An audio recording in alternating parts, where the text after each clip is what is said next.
Hello, welcome back to my channel. आज हम health assessment देखेंगे। जैसे कि हमने पार्ट 1 में देखा था हेल्थ असेसमेंट क्या है, डेफिनेशन है of health assessment and process purpose of health assessment और टाइप्स ऑफ हेल्थ असेसमेंट। आप मेरे प्रीवियस वीडियो में जाके देख सकते हैं। इस वीडियो में डिस्क्रिप्शन में लिंक प्रोवाइड की गई है। नेक्स्ट हम देखेंगे process of health assessment. Process of health assessment is composed of health history and physical examination। तो पहले हम हेल्थ हिस्ट्री देखेंगे कैसे पेशेंट की हेल्थ हिस्ट्री कलेक्ट की जाती है, उसके बाद उस बेसिस पे कैसे हम पेशेंट का फिजिकल एग्जामिनेशन करेंगे। तो हेल्थ हिस्ट्री में क्या क्या आता है उसके लिए हम डिटेल में देख लेते हैं। Health history is the first parameter of the health assessment. जैसे कि first parameter of health assessment means जैसे पेशेंट हॉस्पिटल में आता है तो पहले हम पेशेंट से जानकारी ले लेते हैं, सारी इंफॉर्मेशंस ले लेते हैं। हम पूछते हैं कि आपको क्या हुआ है, ये सिम्टम्स अगर आए, जैसे पेशेंट्स अगर कंप्लेन कर रहा है कि मेरे को पेन हो रहा है, वॉमिटिंग हो रही है या फिर कोई भी सिम्टम्स वो ऐसे कंप्लेन करता है तो हम उनसे पूछते हैं कि इसका ऑनसेट कब हुआ, कब आपको हुआ, कितने दिन से हो रहा है, अचानक हुआ कि पहले से हो रहा है, पहले भी ऐसा कभी था। मतलब वो सब डिटेल्स लेते हैं। तो वो सब डिटेल्स लेने के बाद एक तरीके से ये हेल्थ हिस्ट्री हमारे लिए एक बेसिक सा बेसलाइन प्रोवाइड करता है, जिसकी वजह से हम फर्दर इन्वेस्टिगेशंस कर सकते हैं कि पेशेंट को क्या प्रॉब्लम आ रही है। ठीक है। Next, health history is the collection of the subjective data in detail regarding client health in a chronological order. इसका मतलब है कि हम सब्जेक्टिव डाटा, जैसे कि हमने प्रीवियस वीडियो में पढ़ा था, सब्जेक्टिव डाटा जो पेशेंट हमें अपने सिम्टम्स बता रहे हैं, साइन एंड सिम्टम्स बता रहे हैं, तो हम पेशेंट से कलेक्ट कर रहे हैं, उनके सिम्टम्स पूछ रहे हैं, क्या उन्होंने इन्वेस्टिगेशंस प्रायरली करवाई है, कोई हॉस्पिटल में वो पहले गए थे या पहले टाइम ये हुआ है, या फैमिली में कोई हिस्ट्री। इस तरीके से बेसिकली हम लोग प्रायोरिटाइज करते हैं क्रोनोलॉजिकल ऑर्डर, मतलब हम लोग उसको आइटम को लिस्ट डाउन करते हैं, जैसे कि क्या सिम्टम्स पेशेंट को आए हैं, उसके बाद पेशेंट की क्या कंप्लेन रही है, क्या हमने उसको डायग्नोस्ट किया है, क्या उस पर हमने इन्वेस्टिगेशंस किए, क्या ट्रीटमेंट है, फिर उसके बाद में फॉलोअप। तो ये जो हमने एक स्टेप्स फॉलो किए उसको बोलते हैं क्रोनोलॉजिकल ऑर्डर। तो हेल्थ हिस्ट्री हम लोग इस वे में कलेक्ट करते हैं कि पहले पेशेंट की कंप्लेन हम सुनते हैं, फिर हम उसको डायग्नोस करते हैं, उसके बेसिस पे हम इन्वेस्टिगेशंस कंडक्ट करेंगे, देन हम लोग ट्रीटमेंट प्रोवाइड करेंगे, देन पेशेंट का इम्प्रूवमेंट चेक करेंगे from the first day of admissions to the last day of the patient in the hospital. Next आ जाता है points to remember while we are collecting history from the patients. तो पहला point आता है use therapeutic communication skill. तो patient के साथ हमने थेरापिटिक वे में कम्युनिकेट करना है, उसकी हमें डिटेल्स लेनी है, बट हमें उसके पर्सनल लाइफ से हमें कोई लेना देना नहीं है, ना हमारी पर्सनल लाइफ पेशेंट के साथ शेयर करनी है। Only it is related in a therapeutic way जो कि हेल्प करे पेशेंट को क्योर करने में। Next, maintain effective nurse patient relationship. Nurse patient relationship कैसे इफेक्टिव होगा, आप जाके कम्युनिकेट करोगे अपने पेशेंट के साथ में, नर्स पेशेंट के साथ जाके कम्युनिकेट करेगी तो ट्रस्ट डेवलप होगा। कम्युनिकेट करेगी तो पेशेंट को थोड़ा ऐसा फीलिंग आएगा कि हाँ मेरे को कोई सुनने वाला है, लाइक मेरे को मेरी जो कोई प्रॉब्लम्स है कोई सुन रहा है, तो मैं इससे जल्दी से जल्दी क्योर हो सकता हूँ। तो maintain effective nurse patient relationship. Next, be aware about the cultural difference. Patient के जो भी कल्चर है, जो भी रिलीजन है, उसको हमें रिस्पेक्ट करनी चाहिए। Next, use effective interviewing skills. Next, components of health history. तो क्या क्या हेल्थ हिस्ट्री में कंपोनेंट्स आते हैं, हम कैसे कैसे कलेक्ट करेंगे, क्या क्या डिटेल्स हम लेते हैं, तो वो हम देख लेते हैं। सबसे पहले है demographic profile and identification data. Demographic profile and identification data में पेशेंट की सारी इंफॉर्मेशन आ जाती है, जैसे कि नेम, एज, सेक्स और रिलीजन क्या है पेशेंट का, देन मैरिड पेशेंट मैरिड है, मैरिटल स्टेटस पेशेंट का क्या है, मैरिड है और अनमैरिड है, कहाँ पेशेंट रहता है, एड्रेस बिलोंग कौन से एड्रेस से, फिर क्या डायग्नोसिस उसको हो सकती है, वो सब हम देख लेते हैं। Chief complain. नेक्स्ट है चीफ कंप्लेन। चीफ कंप्लेन्स यानी पेशेंट जो कंप्लेंट्स के साथ हॉस्पिटल में आता है उनको चीफ कंप्लेंट्स बोलते हैं। Next, present health history. Present health history at the time of हम लोग कोई असेसमेंट करने जा रहे हैं उस टाइम पे पेशेंट को क्या कंप्लेंट्स रही है, जैसे कि पेशेंट को अगर बोल रहा है कि मुझे हेडेक हो रहा है या फिर चेस्ट पेन हो रहा है या उसको वो डिजी फील कर रहा है, ठीक है, ये सब जो कंप्लेन वो हम असेसमेंट के टाइम पे जो कर रहा है उसको बोलेंगे हम present health history. Next past health history. Past health history मतलब अभी आने से पहले उसको प्रीवियसली कोई कंडीशन थी, कोई डिसीज़ कंडीशन थी, पहले भी उसने कहीं पे सर्जरी वगैरह करवाई। मेडिकल हिस्ट्री और सर्जिकल हिस्ट्री। मेडिकल में आ जाएगा कि आप पहले से पेशेंट को हाइपरटेंशन है या डायबिटीज़ है या कोई और अदर कंडीशंस है, या सर्जिकल हिस्ट्री में पहले भी उसने कहीं पे सर्जरी करवाई, वो सब पास्ट हेल्थ हिस्ट्री में आ जाता है। Next family history. Family history में पेशेंट की फैमिली से रिलेटेड हम हिस्ट्री कलेक्ट करते हैं, क्योंकि only the patient is not effective, his family is also effective, so we are collecting family history also.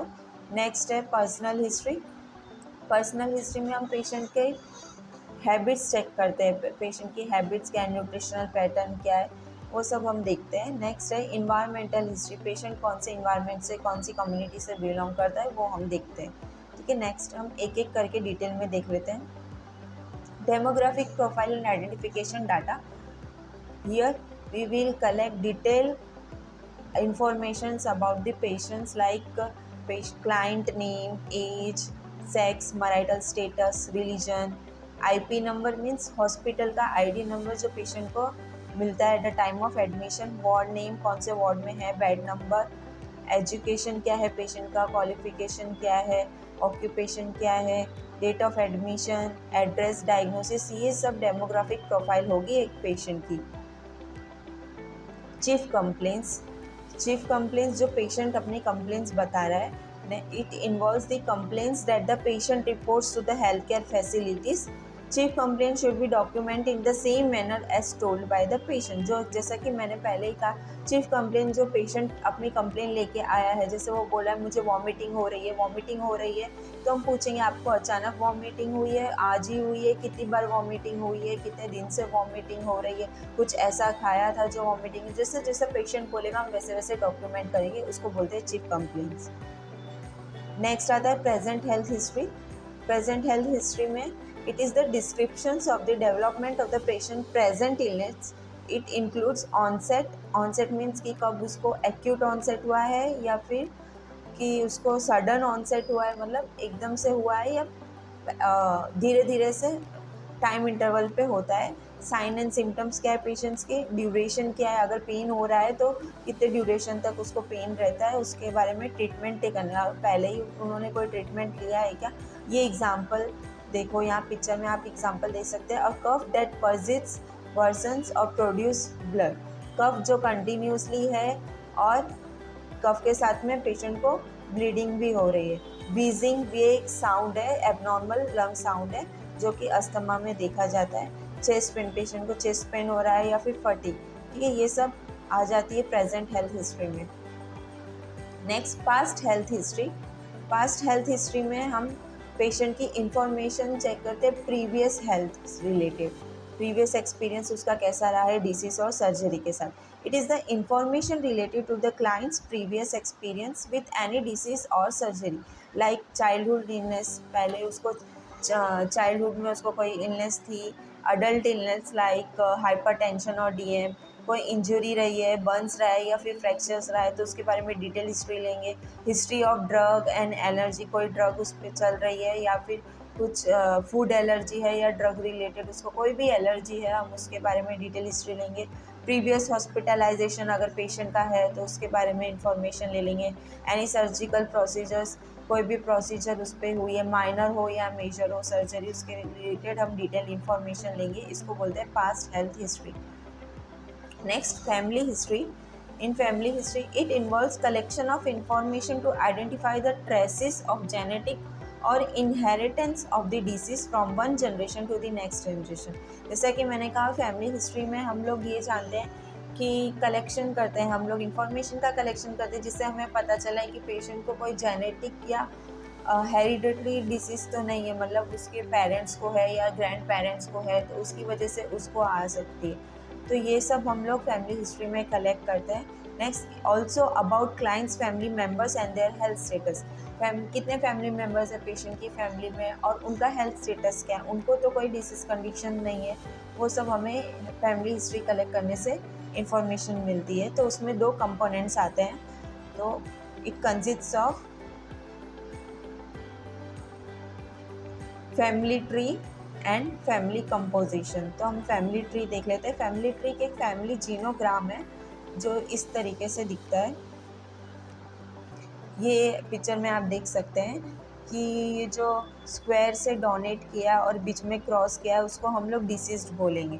ये स्क्वायर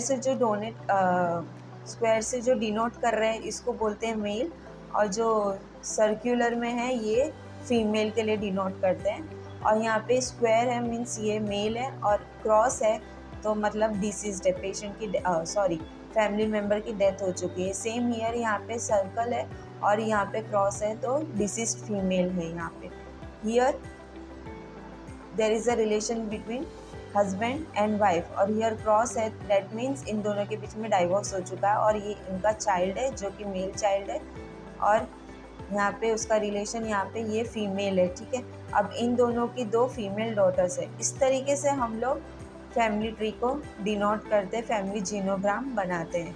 ठीक है, नेक्स्ट है फैमिली कंपोजिशन। तो फैमिली कंपोजिशन में हम डिटेल्स जैसे कि पेशेंट के कितने फैमिली मेम्बर्स है वो हम यहाँ पे लिस्ट डाउन करेंगे। Name of the relatives, patient के जो भी फैमिली मेम्बर्स हैं उनकी नेम्स यहाँ पे आएंगे। रिलेशनशिप विद द पेशेंट, क्या रिलेशनशिप है, पेशेंट अगर फीमेल है तो उसका हस्बैंड है, फादर है घर में, मदर है, ब्रदर एंड सिस्टर। अगर मेल पेशेंट है तो वाइफ है, मदर, फादर, सिस्टर, उन सब का यहाँ पे रिलेशन दिखेंगे। उनकी एज क्या है, मेल है कि फीमेल है, जेंडर हम लिख देंगे। उनका क्वालिफिकेशंस क्या है, जॉब करते हैं, अगर फीमेल है तो हाउस वाइफ है या वर्किंग वूमेन है, वो सब डिटेल, और उनका हेल्थ स्टेटस का डिटेल्स हम यहाँ पे ले लेते हैं।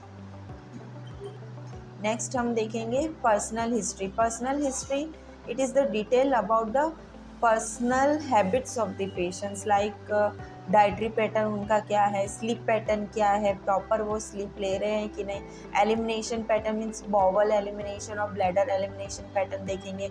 हैबिट्स क्या है पेशेंट की, अल्कोहल कंज्यूम करता है, स्मोकर है पेशेंट तो वो देखेंगे। न्यूट्रिशनल पैटर्न क्या है पेशेंट का, वो सब यहाँ पे हम लोग डॉक्यूमेंट करते हैं, उसको बोलते हैं personal history.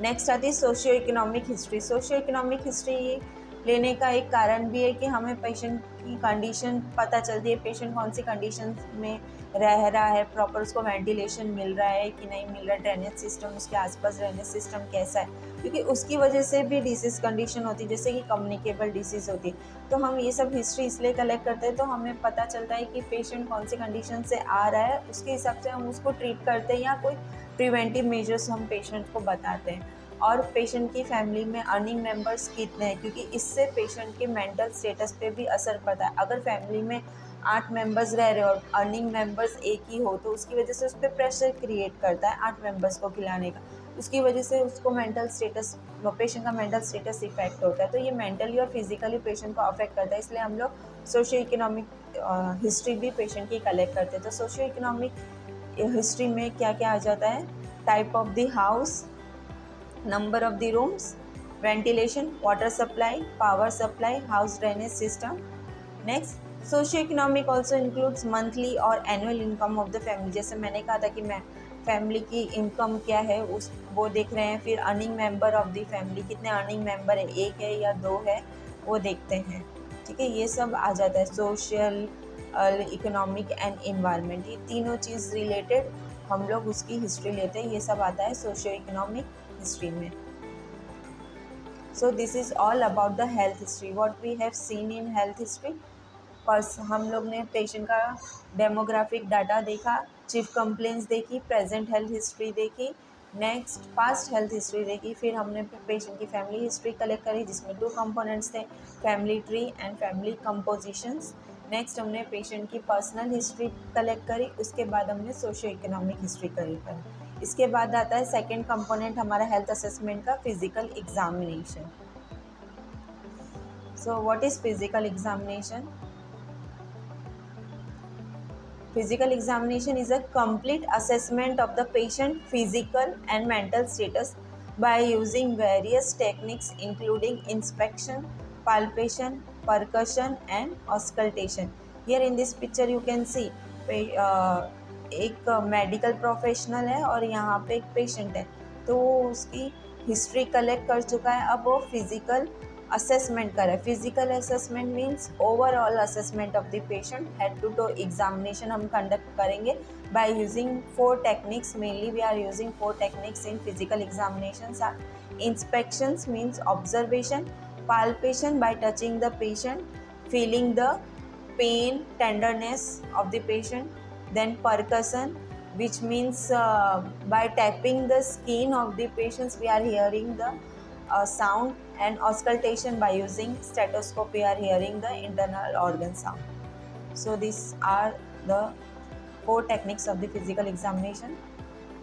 It is the comprehensive head to toe assessment is done on the patient admission. जैसे कि मैंने पहले ही कहा कि हम head to toe assessment करेंगे at the time of admission. जैसे पेशेंट कोई कंप्लेंट के साथ में आता है तो हम उसका हेड टू टो असेसमेंट कर लेंगे। हेड टू टो असेसमेंट करेंगे तो हमें पता चलेगा पेशेंट को कहाँ पे कौन से सिस्टम में ज़्यादा प्रॉब्लम आ रही है, तो उसके हिसाब से हम फर्दर डायग्नोसिस और ट्रीटमेंट प्रोवाइड करेंगे पेशेंट को। Next, definition of physical examination. A physical examination is a systematic process. Why it is systematic process? Because we are going systematic wise, like head to toe examination means we are going from top to bottom. Of collecting objective data. Here objective data. Objective data means through our observation we are inspecting the client. हम observe कर रहे हैं patient को और observe कर रहे हैं, measure कर रहे हैं, ठीक है। We are collecting the objective data about a patient health status by using examination techniques. Examination techniques जो हमने previous slide में देखी थी, inspection, palpation, percussion and auscultation, इसका use करके हम overall assessment करेंगे, patient का head to toe examination करेंगे। So next, purpose of physical examination here. It helps to gather baseline information or data regarding the client's health status at a time of admission. हमें एक basic सी information patient के बारे में पता चल जाती है at a time of admission. Next, to supplement, confirm and add to data obtain for the nursing history. Means हम लोग कंफर्म कर रहे हैं कि हाँ हमने असेसमेंट किया है, उसकी वजह से हमें कंफर्मेशन मिल जाती है और हमने जो हिस्ट्री कलेक्ट करी है हमें उसके रिलेटेड एक बेसिक इन्फॉर्मेशन मिल जाती है जिसकी वजह से हम फर्दरली उसको पेशेंट को ट्रीट करेंगे। Next, to identify deviations in health patterns of the patients. कोई डेविएशंस है, एबनॉर्मलिटीज़ है, वो हमें पता चलती हैं। Used as health maintenance procedures for people who are well.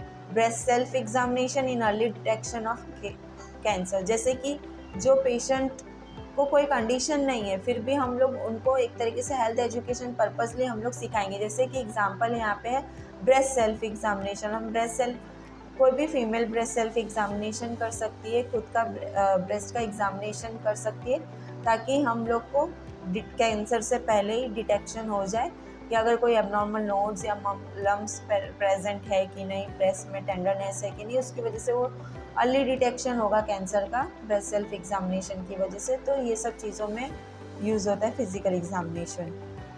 Next, क्या क्या इंडिकेशंस हैं ऑन एडमिशन। एडमिशन के टाइम पे हम फिजिकल एग्जामिनेशन करेंगे। Before and after diagnostic and therapeutic procedures. कोई भी प्रोसीजर हम पेशेंट पे करने जा रहे हैं तो उससे पहले और उसके बाद में हम फिजिकल एग्जामिनेशन करेंगे। कोई एबनॉर्मलिटीज़ तो नहीं है, कोई डेविएशंस तो नहीं है, क्या चेंजेस आए हैं पेशेंट के अंदर। डिस्चार्ज के टाइम पे करेंगे। फॉलोअप, जब पेशेंट फॉलोअप के लिए आ रहा हो, और या फिर कोई हेल्थ कैंप हम करते हैं तो उसके टाइम पे हम फिजिकल एग्जामिनेशन करेंगे। मेथड्स, अब हम देखेंगे मेथड्स जो कि हमने फर्स्ट स्लाइड में देखा था फिजिकल एग्जामिनेशन की। तो here are the 4 methods. First is inspection. आप पिक्चर में देख सकते हैं कि पेशेंट यहाँ पे हिस्ट्री कलेक्ट करते करते पेशेंट को ऑब्जर्व करेगा। यहाँ पे हेल्थ प्रोफेशनल हिस्ट्री कलेक्ट करते करते पेशेंट को ऑब्जर्व करेगा कोई एनी एबनॉर्मलिटी है कि नहीं, ठीक है। हेयर्स, उसके head, facial expressions and eyes movement, सब कुछ वहाँ पे ऑब्जर्व कर लेंगे। नेक्स्ट आता है पाल्पेशन। पाल्पेशन में यहाँ पे हम फिंगर का, हैंड का यूज़ करके पाल्पेट करते हैं। Next, percussion. परकशन हम इस मेथड में हम लोग टैपिंग करेंगे पेशेंट की स्किन के ऊपर। जिसकी वजह से हमें कोई एबनॉर्मल साउंड समझ में आएगा। Next auscultation. ऑस्कल्टेशन हम यूजुअली स्टेटो का यूज़ करके लंग साउंड या फिर कोई भी एबनॉर्मल साउंड हम लोग सुन सकते हैं। तो पहले हम देख लेते हैं inspection. It means looking with eyes. It reveals any rash, scar, colour, size, shape, contour और symmetry of the body parts. Inspection में मतलब हम ऑब्जर्व कर रहे हैं, तो ऑब्जर्व कर रहे हैं उसी टाइम पे हमें पेशेंट की स्किन पे कोई स्कार प्रेजेंट है, कोई रैश प्रेजेंट है, या फिर कोई कलर चेंजेस है जैसे कि साइनोसिस है या पेल है, जॉन्डिस है, ये सब हमें पता चल जाता है। शेप का और एबनॉर्मलिटी इन द साइज, ये सब हमें ऑब्जर्वेशन से पता चल जाता है। तो ये सब हम इंस्पेक्ट करेंगे। नेक्स्ट, तो इंस्पेक्शन के लिए हमें क्या क्या पॉइंट्स याद रखने चाहिए। जब भी हम इंस्पेक्शन के लिए जाए तो it should be the room should be provided with good lighting, मतलब अच्छे से लाइटिंग होगी, अच्छे से लाइट का एक्सपोजर होगा तो ही हम ऑब्जर्व कर पाएंगे। Next, inspect each area for size, shape, colour, symmetry and proposition and find out any deviations from the normal. Next, use additional light for examining body cavities, like कि अगर हम लोग जैसे ईयर चेकअप कर रहे हैं तो हम टिम्पेनिक मेम्ब्रेन और ईयर कैनाल को हम टॉर्च लाइट से देख सकते हैं, या ओरल कैविटी में कोई एबनॉर्मलिटीज़ है कि नहीं है वो हम टॉर्च लाइट का यूज़ करके हम कर सकते हैं। Next, use sense of olfaction along with visual to detect abnormality sense. Next method is palpation. Palpation is the assessment technique in which examiner use his or her fingers or hands to feel to gather data.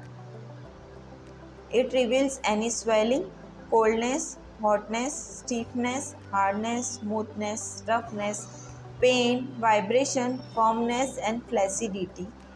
जैसे कि मैंने पहले ही कहा था कि palpation में हम हैंड्स और फिंगर का यूज़ करके पेशेंट की इंफॉर्मेशन लेंगे, जिसकी वजह से हमें स्वेलिंग या पेशेंट वार्म है, कोल्ड है, कोई स्टीफनेस प्रेजेंट है कि नहीं, फॉर्मनेस है कि नहीं, वो सब हमें पता चले, टेंडरनेस है कि नहीं, वो सब।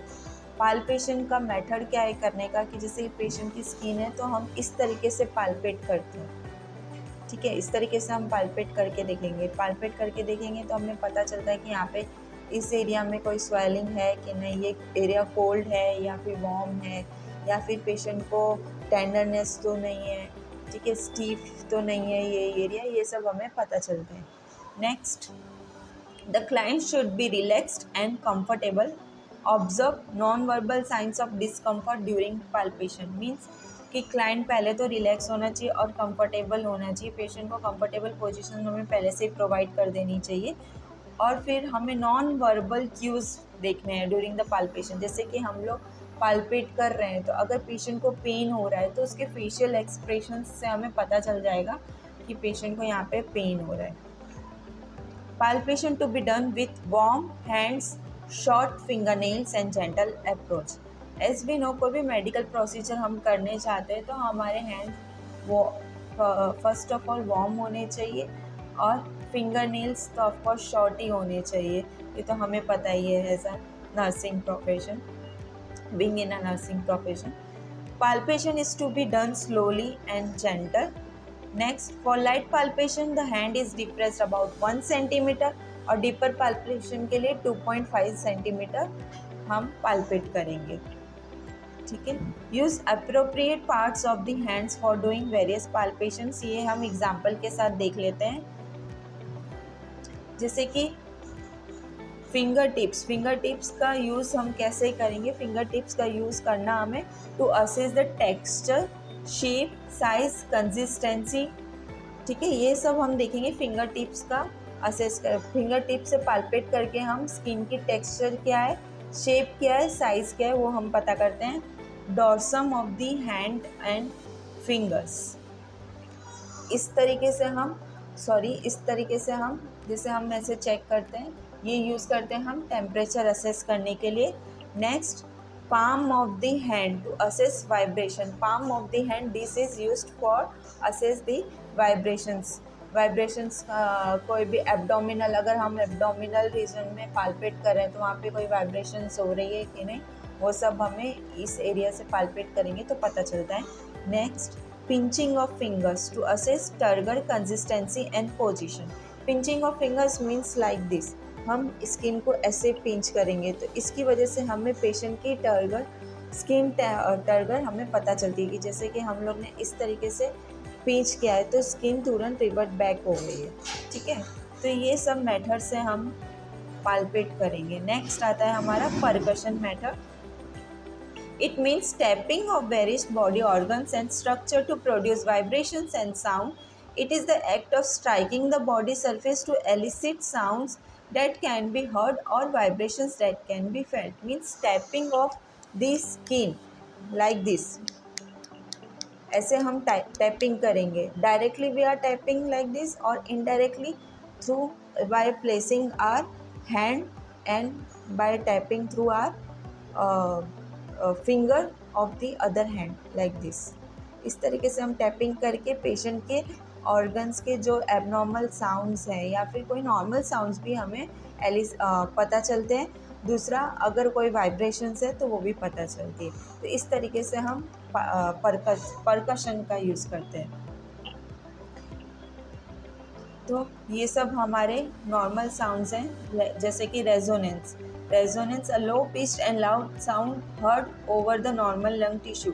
लंग टिश्यू के ऊपर हमें रेजोनेंस सुनाई देता है। हाइपर रेजोनेंस कब सुनाई देगा? जब it is very loud, very low pitch sound longer than resonance and it is of booming quality signifies emphysema. Emphysema होगा तब हमें हाइपर रेजोनेंस का साउंड सुनाई देगा। नेक्स्ट है tympany, a drum like sound heard over the air filled tissue such as gastric air bubble. हम abdominal organ का percussion करेंगे तो उस टाइम पे हमें टिम्पनी साउंड जैसा हमें सुनाई देगा। Next, dull sound, a medium pitch sound with a medium duration without resonance heard over solid tissues such as heart और लीवर पे हमें डल साउंड सुनाई देगा। नेक्स्ट है flat, a high pitch sound with a short duration without resonance heard over complete solid tissue such as hand and thigh। ऐसे हमें flat sound सुनाई देगा।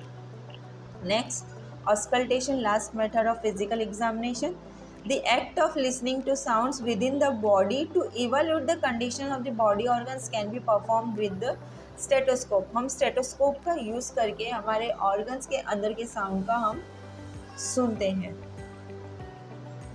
Preparation before procedure. Preparation before procedure means physical examination के पहले हमें क्या क्या preparations करनी चाहिए। तो role of nurse in general examination, nurse का क्या रोल रहेगा? Preparation of the environment. Preparation of the environment में क्या है, पेशेंट को हमें प्राइवेसी प्रोवाइड करनी है, प्रॉपर लाइट होनी चाहिए इंस्पेक्शन के लिए, कंफर्टेबल बेड होना चाहिए, पेशेंट को कंफर्टेबल पोजीशन हमें प्रोवाइड करनी है, एग्जामिनेशन टेबल होना चाहिए, ठीक है। Next, preparation of the equipment, सारे आर्टिकल्स जो भी फिजिकल एग्जामिनेशन के लिए नीडेड है वो सब हमें रेडी करके रखने हैं। Next, preparation of the client. Physical preparation means patient को हम पोजीशन देंगे, ठीक है, पेशेंट को हम कंफर्टेबल पोजीशन देंगे और जो भी हम एरिया इंस्पेक्ट कर रहे हैं, जो भी एरिया का हम फिजिकल एग्जामिनेशन कर रहे हैं उसके हिसाब से हम फिजिकल पोजीशन पेशेंट को देंगे। That is called physical preparation. Mental preparation means उसको हमें पहले से ही पेशेंट का कंसर्न ले लेना है और पेशेंट को पहले से ही इंफॉर्मेशन प्रोवाइड करनी कि हम आपका फिजिकल एग्जामिनेशन क्यों करें, ताकि वो मेंटली प्रिपेयर रहे कि क्या प्रोसीजर होने वाली है। नेक्स्ट, क्या क्या आर्टिकल्स लगेंगे फिजिकल एग्जामिनेशन के लिए? Here are the list of articles, so we will see one by one.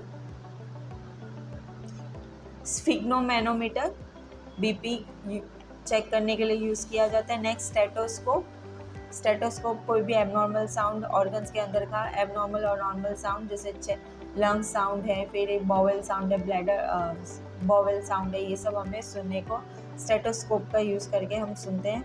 Next, this is otoscope. Otoscope is used for eye visualisation. Eye के विजुअलाइजेशन के लिए हम ओटोस्कोप का यूज़ करेंगे आई के एग्जामिनेशन के लिए। नेक्स्ट है laryngoscope. Laryngoscope to visualize the larynx.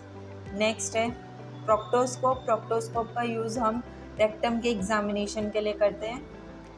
Next है टंग डिप्रेशन। टंग डिप्रेशन हम लोग जब माउथ का इंस्पेक्शन कर रहे हो, माउथ का एग्जामिनेशन कर रहे हो, ओरल कैविटी का इंस्पेक्शन कर रहे हो, तो हम टंग डिप्रेशन का यूज़ करेंगे।